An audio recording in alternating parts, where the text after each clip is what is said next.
to an issue that has plagued India now for at least 2 years, and that is the job crisis. Shocking story coming out of Tamil Nadu. 4,607 applicants for 14 vacancies of a sweeper's job in the Government Secretariat of Chennai.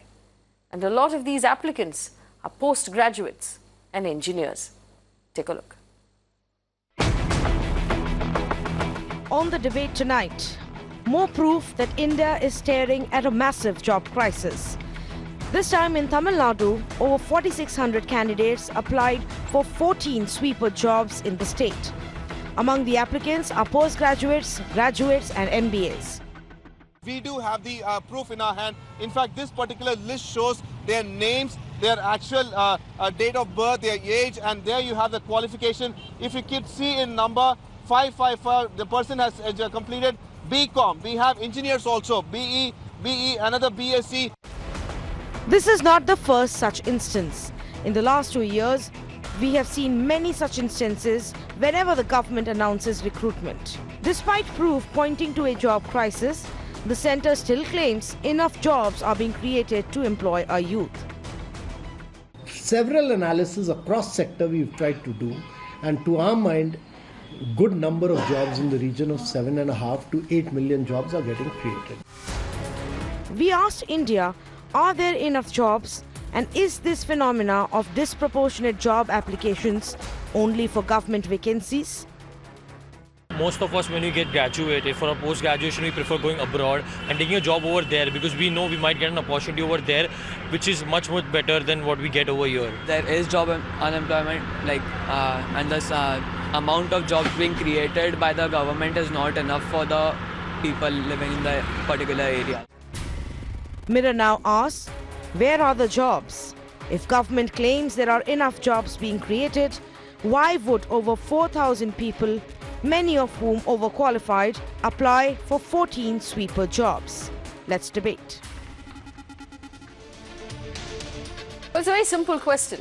If the government refuses to acknowledge that we have a problem, at what point are we going to go about solving that problem? Every time it has come up before the central government has turned around and said quite flatly that Ola and Uber has created enough jobs for all of us. Then why are BCom graduates and engineers applying for sweepers and sanitary worker positions in the Tamil Nadu government? On the show with me today, Ajay Dua, former Commerce Secretary, Santosh Mehrotra, Professor Economics at the Centre for Informal Sector and Labour Studies at JNU, Narayan Tirupati, spokesperson for the BJP, S. Muralidharan, AIADMK supporter, Rahul Singh, policy analyst. We'll also have Jairam Venkatesh, who works with an NGO in Tamil Nadu. Mr. Dua, first question to you. Good evening and thank you for joining us. This piece of information that we've now picked up, that the Tamil Nadu government opened up applications for 14 sweeper positions and got 4,000 applicants. Does this mean there's a job crisis?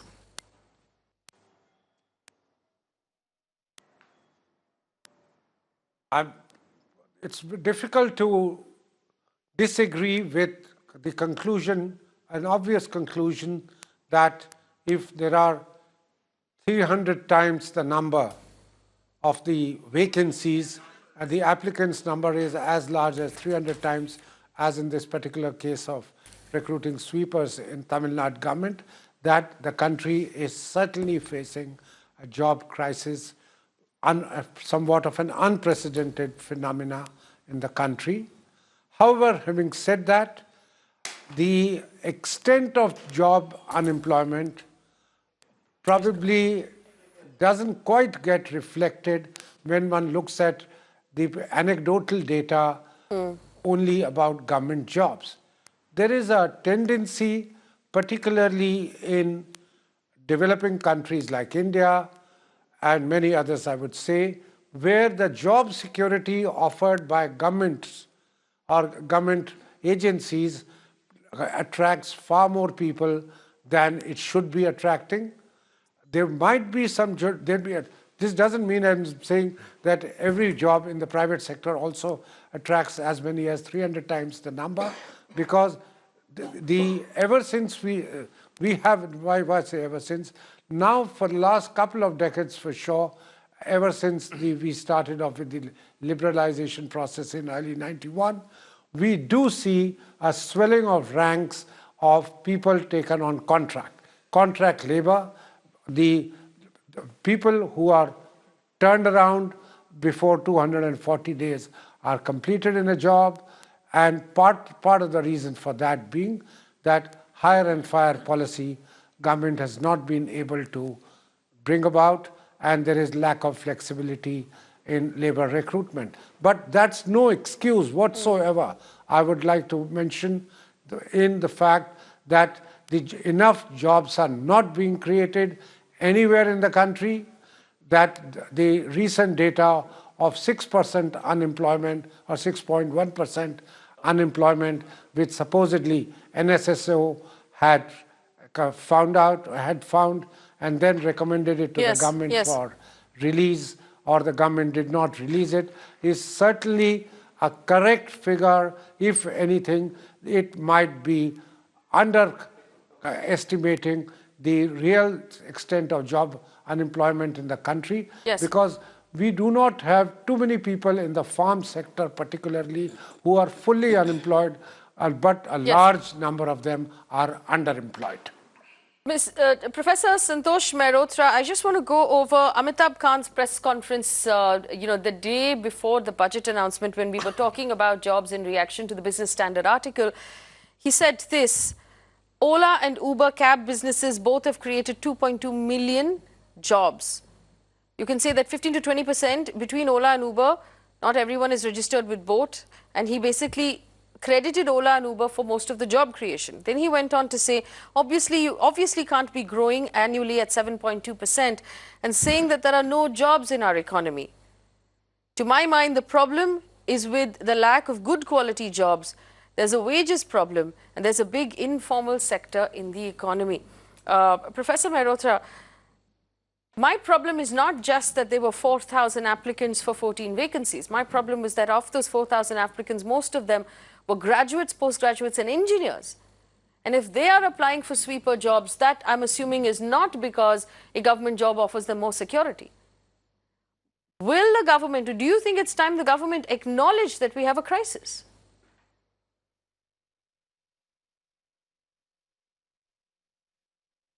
I think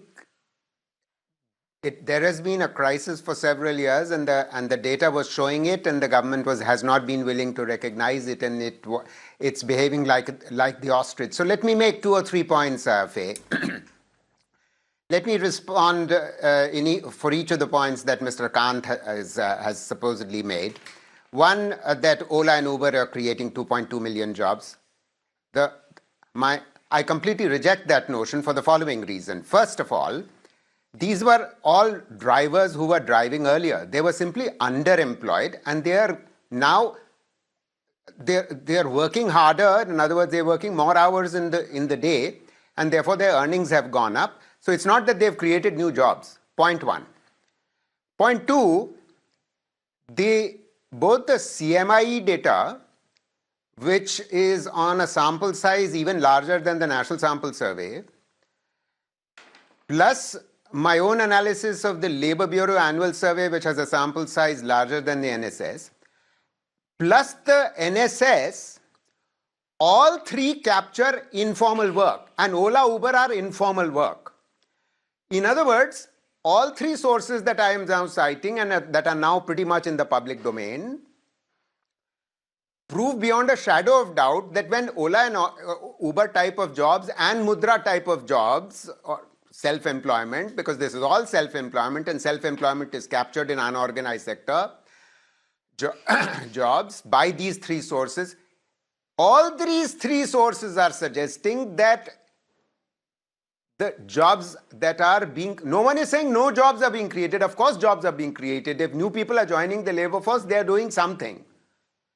The point that is being made is that the number of entrants into the labor force or those looking for work is not as large as the jobs the jobs that are available, which is the reason why unemployment rises, the open unemployment rate rises. Let me make the third point. That the fact is that taking all of this into account, we are perfectly aware that the unemployment rate has risen. Yes. I had demonstrated this using Labour Bureau survey annual day. Then CMI demonstrated and now NSS is demonstrated. So the unemployment rate is increasing. So I don't know what the government is going on about. No one is saying no jobs are being created. That would be stupid. And so the claim that, oh, how can we be growing at 7% and no jobs are being created? No one is saying that. And the real point is, which the government has to recognize, there is incontrovertible evidence already that we aren't creating enough jobs, which is the reason why unemployment rate is rising. Yes. In fact, number of educated people currently working as Ola and Uber drivers, as Zomato and Swiggy delivery boys, that is what should worry us the most. Because remember, when someone is getting educated and getting a graduation, becoming an engineer, well done. We as taxpayers are funding that education. All of that education comes through either state or central funding, plus the loans that that person's parents will take. So the burden of not repaying the loans, the burden on the family and the taxpayer is what we should worry about. So we're educating people, but we're not able to employ them to the level of that education. In fact, and this is really important, viewers, and we should pay close attention here. Mani is on the phone line with us right now from Chennai. He is a qualified engineer who applied for a job as a sweeper in the government of Tamil Nadu. And he's been kind enough to tell us why. Mani, thank you for joining us. If you could just tell us, why did you decide to apply for this job? Why? Because means, madam, I have completed my BE in 2016, madam. Yes. Still now I am not getting any job, madam. Job means they are providing a very less salary, like 10,000 in a private sector, madam. But I don't go for that. But my ambition is to get a government job. Then I will prepare, write more and more exam. Then I can't get a good permanent job, madam. No, but Mani, tell me something. When you did your engineering, when you studied your BE, what type of engineering have you done, and what was your ambition when you decided to become an engineer? I have completed BE electrical, madam, electrical and electronics engineering, madam. In 2016. Yes. In Tisenulai, madam. From that, our college not providing any campus interview, madam. So I am not getting any job. But I have a 73% mark, madam. 73% mark. Mani, the government of India also argues that they have provided mudra loans to people, that they have provided support for people who want to start their own companies, they have provided jobs. Has any of this helped you? Madam, government provide loan for educated people, madam, but they are not creating any awareness to the educated people, madam. They are providing a mudra loan means some people are getting job, some people are not getting job. Then what do you have to do, man? There was also an argument, Mani, Mr. Amitabh Khans said that people don't want public sector jobs. They all want, they don't want private sector jobs. They all want government jobs. If you got a good private sector job, would you take it? Yes, madam. Yes, I agree. But in 2017, I joined in one stabilizer company, madam. They are giving only 10,000, madam. Then how I come across that in a rural area, madam? I am spend 8,500 per month my home rent, madam. Other than that, my home needs, my food, and etc., madam. Then how I overcome that, madam? That is a problem. Mani, a lot of the people we got in touch with who had applied for these sweeper jobs were embarrassed to talk about this. They felt embarrassment for the fact that they had applied for this job. Do your parents know that you've applied for this job? No, madam. Because unemployment means that unemployment That's why I'm applying for that job, madam, sweeper job. They are providing 17,000 like that. So it is a permanent job. Then only I am applying for that, madam. Otherwise, I won't applying. If I am getting a good job in private sector, means I am earning nearly 20,000. Then I will save my life, madam.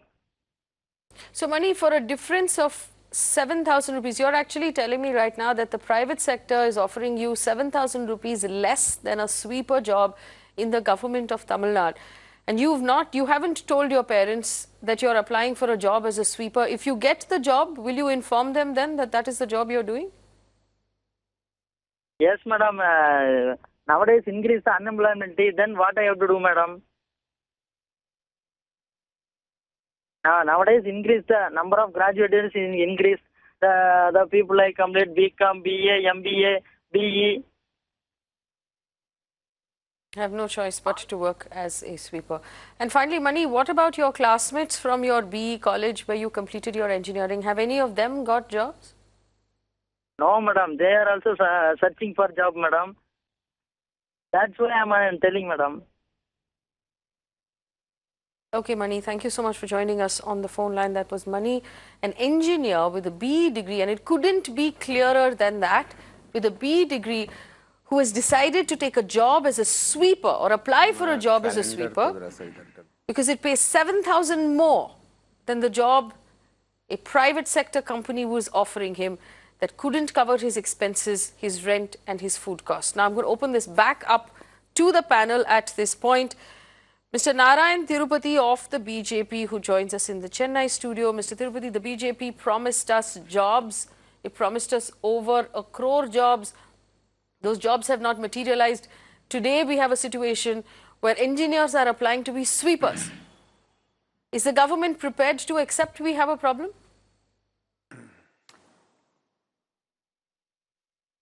I think we discussed this before a month in same channel with you, and we had a lot of conversation, we had a lot of arguments.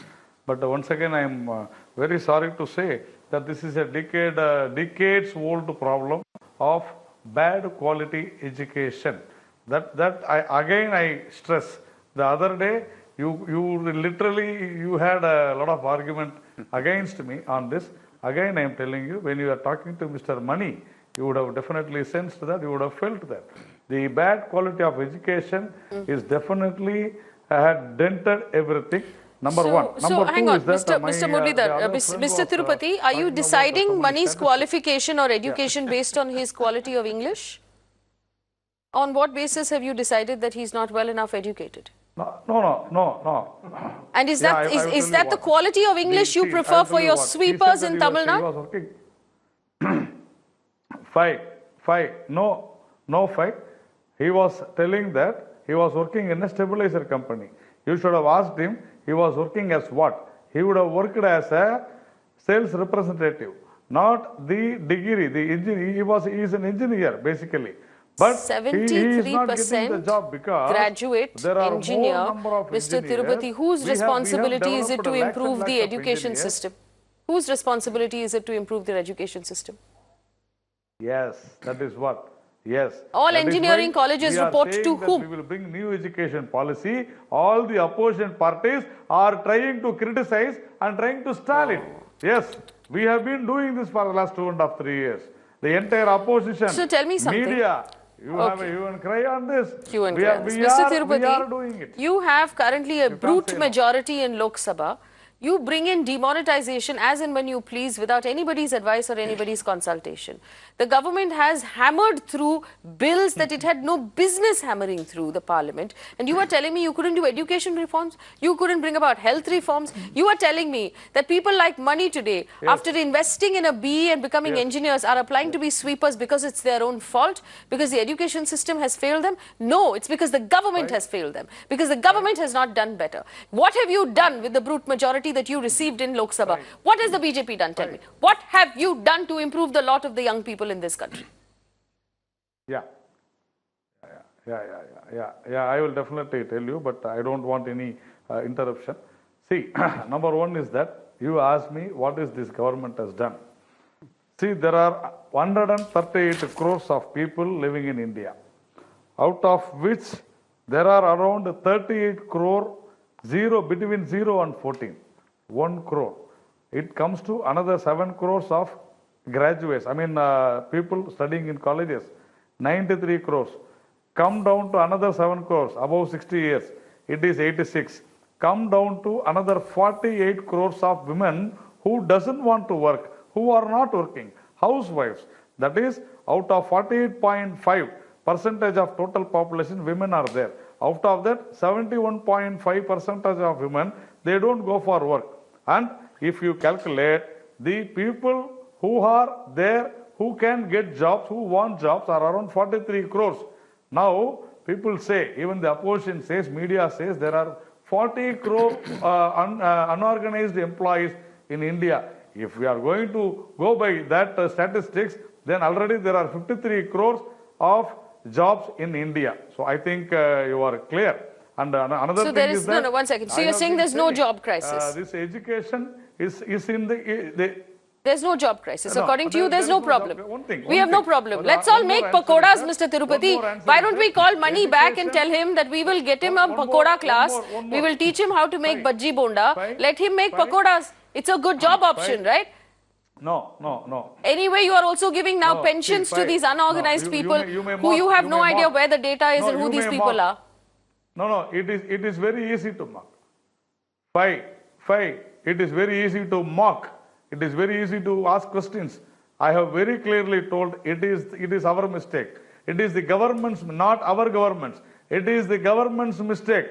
In Tamil Nadu, more than 6 lakhs engineering seats are there. But now it is only 3 lakhs. The filled up, this thing is only 3 lakhs. I am telling you, education is state subject. We have this entire states, all the states have failed. Education is a state subject. There is a problem in the education. Why do we have a HRD ministry in the government of India then? Why do we have a HRD ministry in the government of India? What does it do? That is what we have brought, education policy. And you people started shouting against Smriti Irani. And now you don't accept the new education policy. Let us have a debate on that. And everybody start. Do you know the status of the SSC examinations and the jobs offered by the government of India? Mr. Vinod Dua, I beg your pardon. Mr. Ajay Dua, do you want to rebut this? Because I'm sorry, it's getting a little under my skin. Mr. Dua, please go ahead. Yeah. Faye, I think it's unfair on the part of the previous panelists to say that only 48 crore people in India are really, or 43 crores actually, are looking for the jobs, and that as many jobs exist, of which 40 odd crores are reportedly in the unorganized sector. There is no denying the fact that at least 12 million people enter the workforce in India every year. That is why what was being said, that if jobs are created at the rate at which Mr. Modi had promised, or the leadership of the BJP had promised, then only we would be able to see some dent in the extent of jobs, unemployment in the country, extent of low quality jobs, and the formalization of the jobs which are today in the underpaid, unorganized sector, as well as we would see less of underemployment in the agriculture sector. I think there could be quarrel whether it is 12 million people are entering the workforce, or 11 million or 13 million, but to say that nobody is looking for a job and everybody is employed just because they happen to be in the unorganized sector is making for a case of outright but incredible claim of denial of a problem which exists on the ground. And why should we say the entire women force of the country doesn't want to work? The gentleman said 48.5%, he may be right, doesn't want to work. No. If there is no job for them, probably they're not so aggressively, most of them so aggressively looking for. But fact of the matter is today, there are no employment exchanges in the country. where you could go and register, demand for employment, because that practice of having employment exchanges to register people has been done away with. Everybody Mr. Dua, acknowledges if I may just bring in one point, please. Manufacturing in the country has increased. If I may just bring in one point, as the only representative of this panel of my kind, since I'm the only woman on this panel, let me make this very, very clear. Women, the working hours of women have to account for various things. Childcare, care of elderly parents at home, care of the household, filling water. A lot of times, if the job remuneration falls below the value of child care and care of elderly parents and care of the house, it becomes a decision that the woman give up her job and stay home. What does it cost to hire someone to look after your children during the day when you are at work? Now imagine someone who's making 10,000 rupees, 8,000 rupees. What does it cost to hire someone to look after your elderly parents who might be in need of nursing?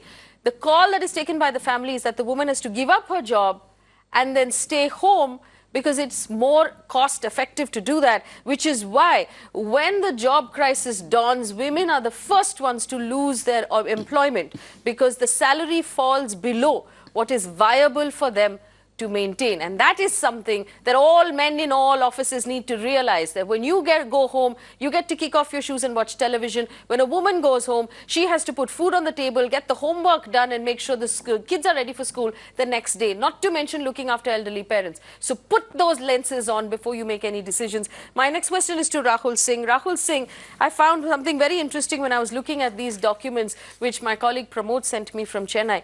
Interestingly, the 10th pass and the 12th pass applicants into these jobs are all in their 30s.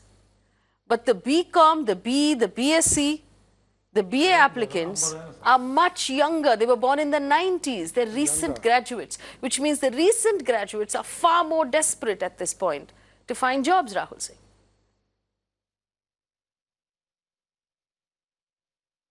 Very well said, Faye. I think the point is well established. We have.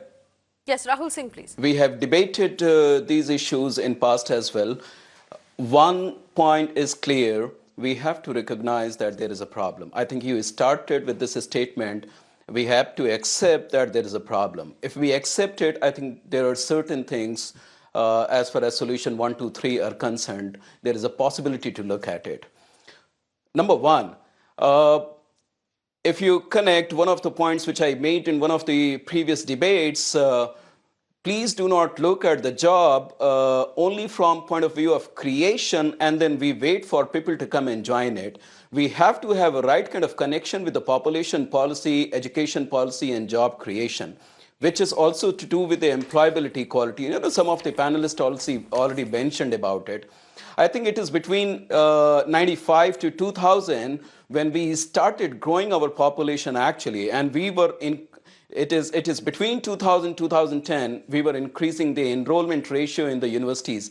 That time we should have realized that we are going to face a critical situation in 5 to 10 years from now. I think panelists have already indicated that in last 10 years or so, unemployment has been going up. We should have geared up to tackle the problem. It's not the problem of only India. It is problem of the world. But please remember, India is going to be the most populous location on the planet. And so it is going to be more severe in India, of course. So we have to address the education policy, population policy, but most critical is how are we going to handle today's critical situation, and that is unemployment. Absolutely, very well said. When we are talking about unemployment, the formal, informal, those who are educated, all aspects have to be taken. I think you brilliantly put up the issues of women. I cannot handle it that well. I can understand the way you are presenting it, but if we go to the data, I think it's going to be more severe than what you just said. So data is, I think we would not like to, being a male-dominated society, as Indian society would not like to look at how women are contributing and how are they sacrificing. I remember some of the reports came in last few days, even women who are having higher salaries than their spouse are leaving their job because of the social egos, right? So I'm not getting into that, but the problem here now is job creation. some of the yes, this, Rahul, this forgive person me. money, I have to bring he a couple of little more bit voices into the indicated that he conversation. wants more money and Yes, yes. Forgive me. S. Muralidharan, for the AIDMK, Mr. Muralidharan, here's my question to you. You're sitting next to your friend, Mr. Narayan Tirupati, who said that the education problem is a state subject and hence the failure of the state. Has the state government failed, Mr. Muralidharan, to provide decent education to these engineers? Are you turning out engineers who are fundamentally unhireable for anything other than sweeping? The quality of engineers who pass out from the same college, one goes to a normal corporate, gets something like 25,000 salary, and another gets picked up by Google and gets a 1 crore salary. So the caliber of the people are different. You can't just determine based on their just degree and say this guy is like, you know, How did they get engineering? One second. How did they get admission into engineering colleges? Isn't there an entrance? No. Isn't there a common entrance to get into engineering? So you're hiring a 1 crore resource and a 25,000 resource in the same classroom. You're giving them both admission. How is this happening? No. Explain to me what you're saying. There is no entrance. Now to point out I also went to college, so I'm not buying this. No, you're wrong. Now let me also explain. You went to college, you're a different state. This is a different state. There are states are different. The education system is different, which is what you need to understand. Somebody spoke about Ola and Uber. It did not create job. All these people are drivers. They were jobless, that they got jobs. That's absolutely rubbish. Because I have spoken to every driver of them. Every Ola, Uber, 2.2 million drivers, you've spoken to them all. And some of them work even 20 hours. Mr. Muralidharan. Why okay, let me rephrase the question. One second. Don't give me anecdotal evidence. Let me rephrase the question. Mr. Muralidharan, let me rephrase the question. 4,000 people are applying for 14 sweeper jobs. Why? Let me talk. 4,000 people applying for 14 sweeper jobs. Why? There is an underlying greed for a government job. There is an underlying greed for government jobs which gives them security, etc. These Zomato, Swiggy, Ola, these are, we should take it as a part-time job. A lot of these engineers who work in, study in Anna University, they deliver food in the evening for Zomato and Swiggy. Is that a shameful act? You're disgracing the sweeper's job profile here. Why should money work? It's a profile. What's wrong? He's going to earn some living for his family. What's you didn't hear the man's voice? Doesn't matter. You have to be shameless. You have to come up in life. You can't be sitting at home saying that I will not take any jobs unless I get a job from Google. That's wrong. That's a wrong attitude. Mr. Muralidharan, kind of where is your heart? What is wrong with you? How can you say things like this? How can you say things like this? My heart is everywhere. And if this is the arrogance of the state government of Tamil Nadu, I must warn you. Civil war happening. It's very sad to It is very sad to hear, comments like this on national channel. What are they talking? People are beating each other without jobs in India? Why are we portraying India in such a bad light to the Western world, for the entire world? We are not. All right, Jairam Venkateshan is the managing trustee of Arupur Income. Mr. Venkateshan, do you want to rebut this for me, please? That's an NGO. That's an NGO. NGO is the problem in this country today. Okay, everybody is the problem. It is firstly, it is extremely demeaning. Mr. Muralidharan, listen. Go ahead, Mr. Venkateshan. Firstly, it is extremely demeaning. I'm listening. Yeah, extremely demeaning on the youth of this country to make statements like this, Mr. Muralidharan. See, what we are seeing today, let's look at the numbers, both in Tamil Nadu as well as throughout India. In Tamil Nadu, in 2015, after the floods, we had a huge number of small-scale and medium-scale industries which were in a huge amount of problem. In 2016-17, between 2016-17 and 2017-18, 50,000 micro, small and medium enterprises have shut down shops in Tamil Nadu. This is a government report placed in the Tamil Nadu Assembly. Now, because of your protest. So this has directly resulted in a loss of 5 lakh jobs. And this is the report of Tamil Nadu government. So in 2015, we had floods. There was no redressal from the government for these people. In 2016 November, we had demonetization. And then again in 2017 July, we had this GST, where a lot of these industries have to start paying from 5% VAT to 12% tax. So what happened was that there was a huge amount of pressure on all these small and medium scale industries that resulted in a huge loss. Now, the data very clearly points out that we have a 6.1% unemployment rate, which is a 45-year high if for India. And talking about jobs for women, there were several comments that is made, but data is very, very clear. Between 2011-12 to now, in 2011-12, there was a 13.1% unemployment rate for women, and that has increased to 27.2 in 17-18. Now, today, what the government of India is doing is to cover up this unemployment problem, to address this unemployment problem, they have one solution. The solution is that you should cover up the data. You should not release the data. If you, yes, this is a leaked report. But point is, why is the government not coming up with its report on unemployment? The government is not coming up with this report primarily because there is unemployment. Gentlemen, please. They want to cover up this data. And that is what we are seeing. You don't want to read that. That's all. Can we just listen to Mr. Jairam, please? Thank you. Mr. What we don't want to read. See, and the other part, the other important part is that in Tamil Nadu, what we are seeing is that in almost every industrial job that is being created, for example, many industries came in with the promise that they will create 40,000, 50,000 jobs in Tamil Nadu. But what has in reality happened is that there is no accountability that is being made. Recently, what we found out is that many of these industries that has created only 1/3 of the jobs in terms of permanent employment.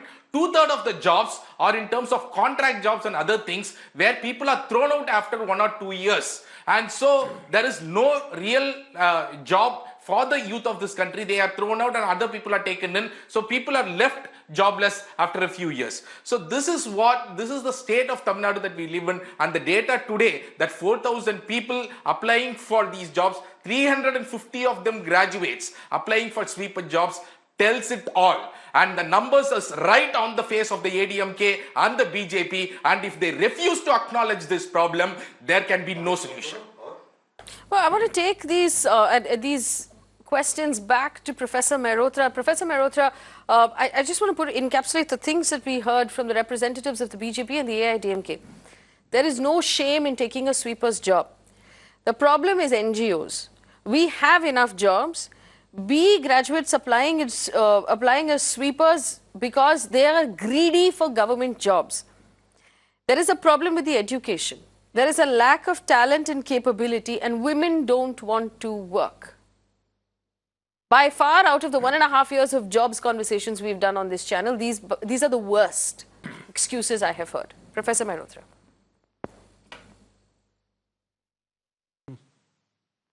Right. So let me see if I remember all the multiple issues that you've just brought up. Honestly, on the fact that BJP doesn't recognize the problem, this is an old story with the BJP and the government. Now we have added AIDMK, which is also not willing to recognize the problem. I think the people of the country will tell these governments what they think. Never mind that. Honestly, we really need to move on to solutions. But let me just say the following, that there is clearly, obviously, NGOs is not the problem. I think one solution to the problem which all of us have already recognized, regardless of the two parties, is that we should be diverting young people into vocational skills and vocational education and training at the age of 15, 16 and maximum 17 or 18, rather than allowing them to get into higher education, tertiary education, BA, BSc, MBA, engineering. And the opening of the colleges happened as a result of the fact that Tamil Nadu is one of those states which had, universalized or pretty much universalized senior secondary education early on. And therefore, people seeing that they had nothing else to do, non-agricultural jobs were not getting created, they went on to do tertiary education. Obviously, they are going to end up being unemployed. So clearly one solution is if you early enough divert, as happens in China, between the ages of 15 to 18 towards vocational stream, then people will not necessarily continue to higher education. Solution number one. Solution number two, we have to recognize that more and more girls, and I'm turning to the gender issue, Faye, which you rightly and so correctly brought up, more and more girls have gotten educated. So this argument that the BJP person was making, oh, women don't want to work, this might have been applicable to sort of middle class women in urban areas. This is much less the case with younger women who've all gotten educated, both in rural areas as well as in urban areas. And honestly, they would like to take jobs in the non-agricultural sector. They don't want to be in agriculture. Yes. Their mothers are coming out of agriculture. Their fathers don't want to be in agriculture, so they don't want to be in it. So clearly, what we need to do now, having provided them with education, especially in Tamil Nadu, what we need to do now is much better skilling. Yes. And if we were to provide them skilling, then they would be better prepared to enter the labor force. One final point. Yes, please. Very quickly, though. All right. Unfortunately, we have run out of time, but I just want to reiterate what Professor Mehrotra was saying.